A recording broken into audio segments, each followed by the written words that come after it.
Book of Emmanuel 9. New Testimony 4.5. Maybe. This was my suicide on paper that I decided to live for.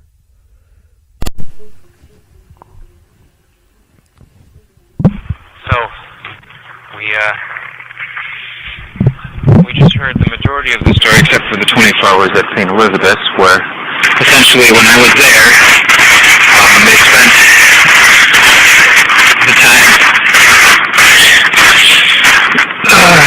telling me that I needed to take medication. I had a problem, and there was a moment. I need my roots right now. Okay. Yeah, that's true. There were moments. Guitar under the trees, and the cold night. There were moments when during this situation, I thought to myself that I'm sure they'll just let me out as soon as the 72 hours is over, because what have I really done that's so insane? I told them I didn't want to live off of money. I could build my own shelters, start my own fires, hunt, fish on public land, never have a fixed structure. So I'd be within the law, but just not need to use money. And the question about whether or not I would see a wolf in the forest and be afraid of it, my answer is no. Obviously, a person who can do these things wouldn't be very afraid of a wolf in a forest, but they didn't contextually care what was going on.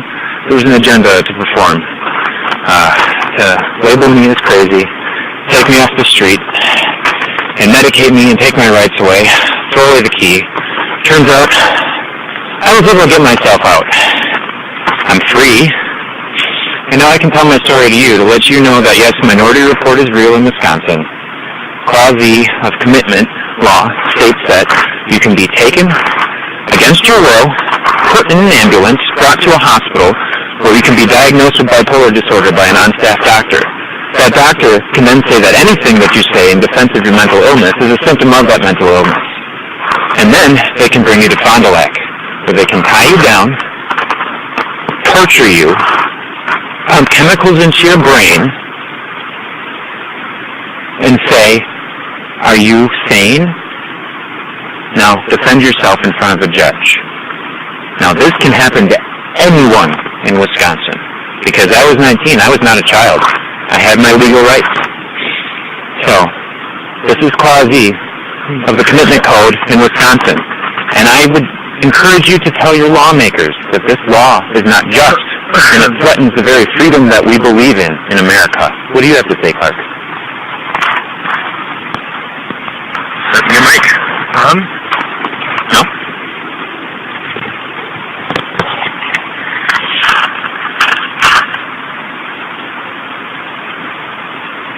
I think I need to say that I understand you.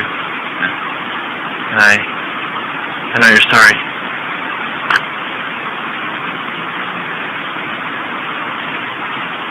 Your heart is full of truth, and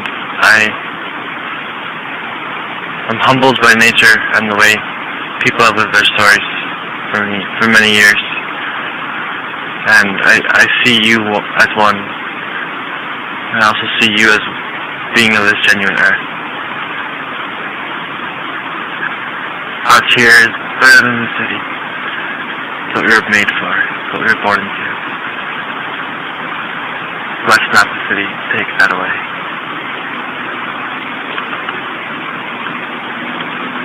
The Celts stayed, the Romans came. American Revolution.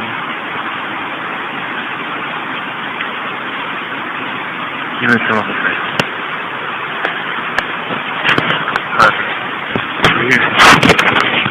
So, that is Lamp of the Week, and like I said, stay tuned to find out exactly how dark it got for your narrator, unseen voice, host of this week's Lamp of the Week, who has felt a lot of pain in his life, but feels a lot of joy, knowing that he gets to share this message with you and it may never happen again to another soul. This is Shiloh Jordan Beesau with Lamp of the Week.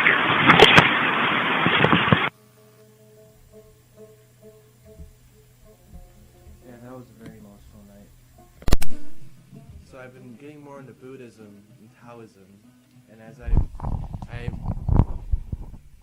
have a few friends that are, into Buddhism and Taoism as well. But lately I've been seeing that the native spirit gives so much of the same relative feeling and philosophy and heartfelt emotion of being into your soul, just as like Taoism would. So there's native, and there's Taoism, or the Eastern philosophies, yet there's this whole other place of the natives that is foreign, yet it gives the same amount of peace that another place would. And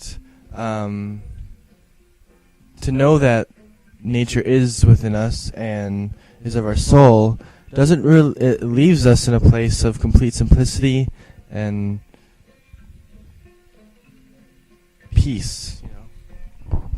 So we will continue our journey in the forest.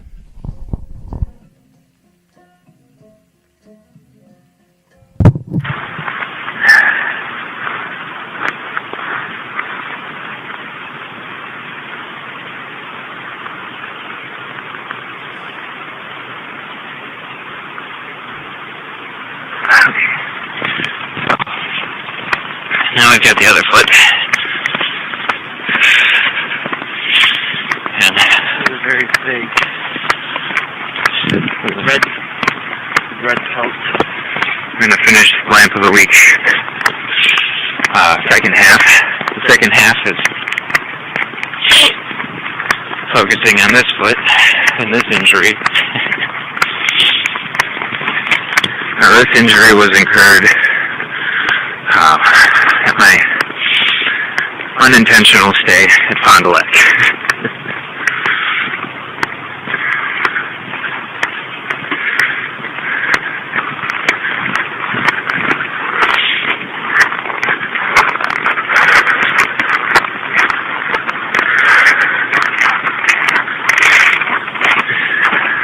It's called berberine. Warming itself up before deep. With your heart strong and then you enter. So Fond du Lac was a place, a time that happened when I was committed to the state of Wisconsin against my will. It's Clause E of law states that a person can be arrested, medicated against their will, and detained by the government in a certain amount of time if they are harm to themselves in the future due to a deterioration of mental state or well-being. Now, mind you, it doesn't matter who makes them deteriorate to that state of being. In fact, they could be the very ones who make you deteriorate to that state of being and still hold you based on this future thing that they're going to do to you. So that leads me into the story about Fond du Lac. And in Fond du Lac, I was put in a quiet room. This quiet room, my arms were tied down, my hands were tied down. This was after I non-violently protested them taking my earring from me. I said, no, you'll have to take it out yourself, and I laid down on the ground. As I thought, I had already had my rights violated enough, and I'll tell you that part of the story when I get to it. It's a little bit behind. But basically, in this room I was denied food, I was denied water, I was denied warmth, I was denied human contact. Except for every so often for a voice to come over the speaker as I was tied down, arms and hands, looking at the restraints, seeing the word humane on them, and they broadcast across the speaker, you can leave as soon as you admit you have a mental illness and you take your medication. You can leave as soon as you admit you have a mental illness and you take your medication. And this was said repeatedly for about 5 hours. To wrap up, after that, I was brought outside the door. Directly after, I was injected with Haldol. And Haldol is meant for a person in an advanced psychotic rage. Now, I wasn't even in a rage, even though I was just broadcast, brainwashed for 5 hours straight without food, water, and warmth, that I needed to admit that I had a mental illness in order to leave and to take my medication. So, they injected me with Haldol before they took me out of the restraint, and then continued to inject me with Haldol on a regular schedule to where my point where I believed my body was becoming toxic and I was going to die. And so then I just gave in to taking the medication, at which point they put me in front of a judge at the end of my 72-hour hold. This had been going on for 48 hours at this facility, to determine my sanity. And I'm sure you all realize at this point I probably did not know my name, which I did not. There were many things I didn't know at that point, like if anyone in the world cared what had happened to me, and if anybody was ever going to do anything to get me out of the situation I was just put in. It took me 3 years to get my rights back, and after I got my rights back, I went to school. I got somewhere in the neighborhood of 9 scholarships, a 3.792 GPA for an associate's degree. I led a club at school to 2 awards from the Student Government Association, awards that this club had not seen in a very long time. I got married twice. The first one was not as good as what I was hoping for, but the second marriage worked well. The first one, that individual threatened to have done to me what I'm describing to you here, and I could not face having that be a possibility again, because it would have killed me. And we'll get to that in the episode after my suicide out on paper to you. It's called Macy. Obviously I didn't do that. I'm still here, made it through to the other side. This was the start. This was the start of my book. The first thing I had ever written that would comprise 7 years of a manuscript that would tell a tale of what has happened to me and leave a trail for detectives to think about what was true and what was not. This book starts with a title that many might see as very fitting. Old Testament. Unbridled Kerosene Dreams from the Book of Emmanuel 9. The yellow hue of your silent eyes in a lifeless body on the floor resembles drinks from nights nevermore. Showering in kerosene, a match lights the end to a burning eternity. You spill your blood in fading images of my dream. Where my thoughts convene with reality, your careless lips strive to deceive with subconscious deafening. I frame the reflections of this foreboding prophecy, for I am the Messiah, and this is my just decree. Hand your soul unto me, and I will suffocate the flame raping your breath, or God's loathsome wrath will reap the Messiah's self-inflicted death. You deny this truth of vile suffering and disease. My undying compassion will grant you reprieve. You degrade salvation, the decay of life. Premonitions of a frigid shoulder manifest a fallen world held in ice. A chilling scream creeps through my veins, my reoccurring dream altered, for you were slain. Ignoring this prophecy, you were consumed by the amber hue of hell's flame. A plague is descending on your home, but you deny my salvation alone. Prepare for judgment, I am the Lord. Life is short for those who deceive. I will fulfill this prophecy. My hands will suffocate your sinning breath to end my self-righteous prophecy with an epitaph. The red hue of your silenced eyes and the lifeless body on the floor resembles raging veins pulsing with sorrow for hands nailed to a cross in the name of our Lord. Self-righteous prophecy is the edited version of Unbridled Kerosene Dreams. The original is just a righteous prophecy. Make me enjoy youthful thought, scattered days.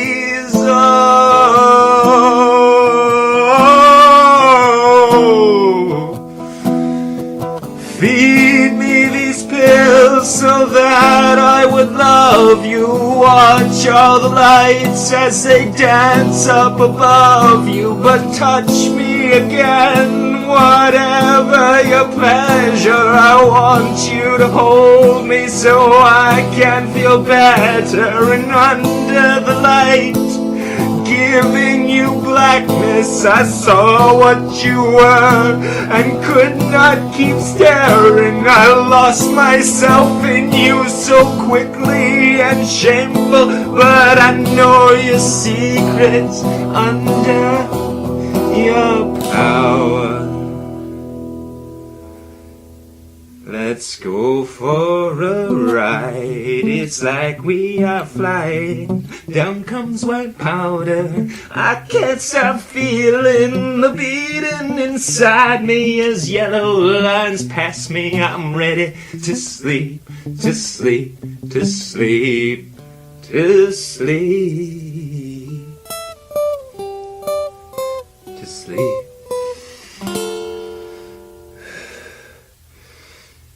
I want to lie down back to the city where we can sleep. You look so pretty, but touch me again. Whatever your pleasure, I want you to hold me so I can feel better.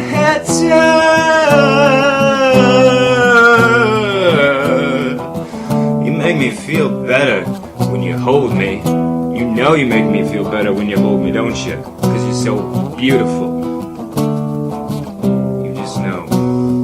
Back at their house, you sat right beside me, giving me warmth when I started dying.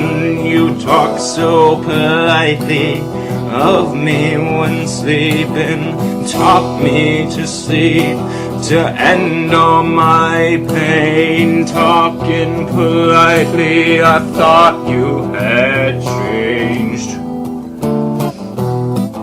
Maybe you did, I never could know. Your pills were all faded, your thoughts were so clouded. I wanted to ask you to show me yourself, but you would not answer. So I could lie. I cannot hurt you when you have no soul, no soul. I can see. I wanted to ask you, would you please hold me, whatever your pleasure, 'cause I can't remember how to feel better when you're lying to me, when you're lying to me. I need to be off of it. Quoted to hear him laugh. Say it doesn't matter. I'm your doctor. And you're on commitment, so you have to legally take the medication I tell you to take. Now, Dr. Dave has been seen taking samples from local pharmaceutical companies, which he gets, a percent of from the sale of. So imagine whether his patients are suicidal or not. Doesn't matter. If he's going to laugh like that, maybe it's monetarily influenced. It's one of the many joyful experiences you get to have when you're labeled as mentally ill and processed through the system. Because you have no rights, you're a bumbling fool, a moron, and anybody can do anything they want to you because anything you say is ridiculous. Book of Emmanuel 9. New Testimony 4.5. Maybe. This was my suicide on paper that I decided to live for instead of die. Maybe. Life hurts more than the deepest ocean, or the tallest mountain. Oh, how I loathe the motion. It pours from within, from a fountain, gushing and flowing, greed, jealousy, and hate. I'm afraid for my loved ones that they've come too late. It's too much to bear. I can't do it anymore. I won't become life's favorite whore. I've had my time, there's no more fun. So now on the journey I must run. Up the stairs and to the ledge. Maybe this will take off the edge. As I jump to take that sweet release, I glance at the ground, wondering what's beneath. The air feels free. There's nothing that can stop what I'm going to be. Nothing that can say it feels like me. As I hit the ground, I crush and I bleed. From a fountain I cannot see the last thought that had chanced to be. What was love for? Maybe it was me.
Part 3.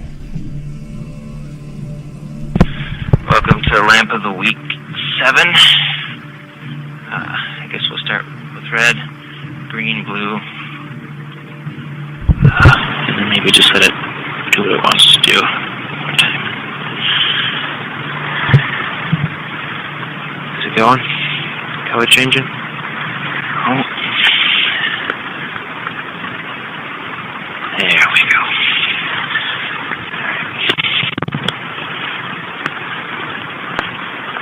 So,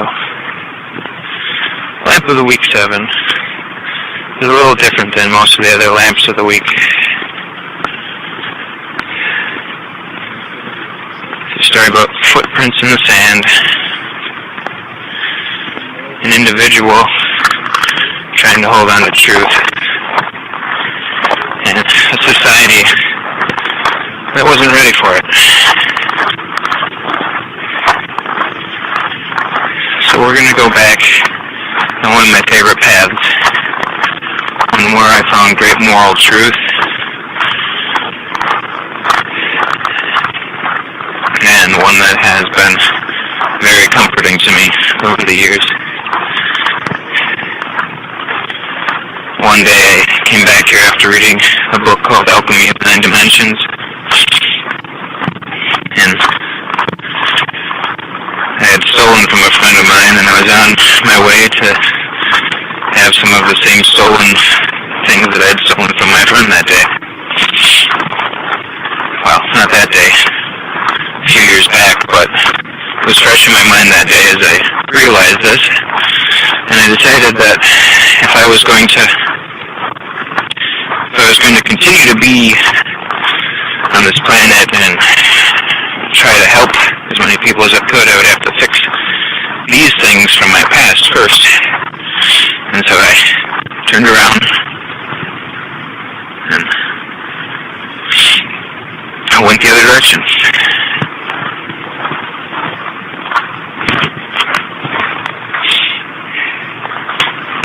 I need the other shoe. Lost the other shoe. So when I went the other direction, we're just going to keep going. So when I went the other direction, I realized that I needed to do this with all the different people in my life that I had done this with. That I had to do this, had to change this about all the different things that I've done to people in my life. So I went back, I called this individual, I said, hey, I stole from you. I need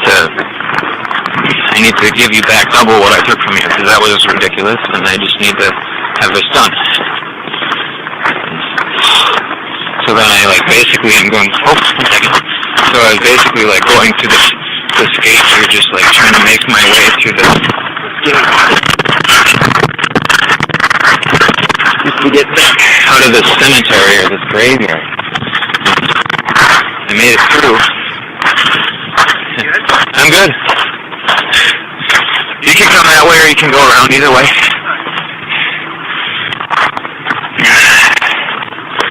But nice.